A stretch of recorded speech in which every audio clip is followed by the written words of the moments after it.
George. Sasa mimi ni mchungaji. Yes. Na nilikuwa na bibi zamani kama sikuwa nimeokoka. Yes. Alafu nikaendelea nikaokoka, nikakuwa mzee wa kanisa. Nikaoa.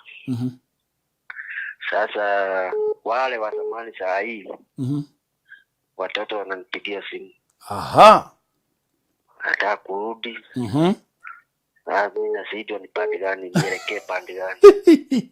George. Sasa mimi sijui nifanye nini.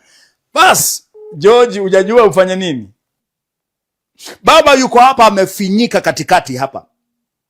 Ameshaokoka, akaoa bibi mwingine na akora kanisa, sasa ni pastor. Na kwa sababu alisema ya kale yalishapita, ya kale ni kuna bibi mahali hakuna watoto walikuwa wameseparate, walikuwa wameachana kabla aokoke na kuoa bibi mwingine. Sasa yule bibi waliachana zamani na watoto wanataka kureconcile.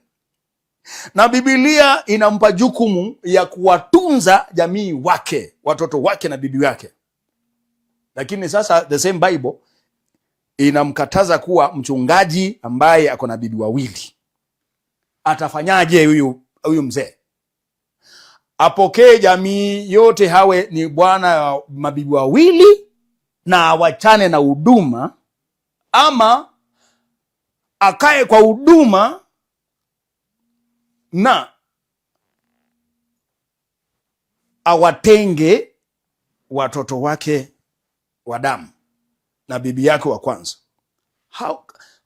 Tumsaidiaje huyu? Na wengi wako katika hali kama ile.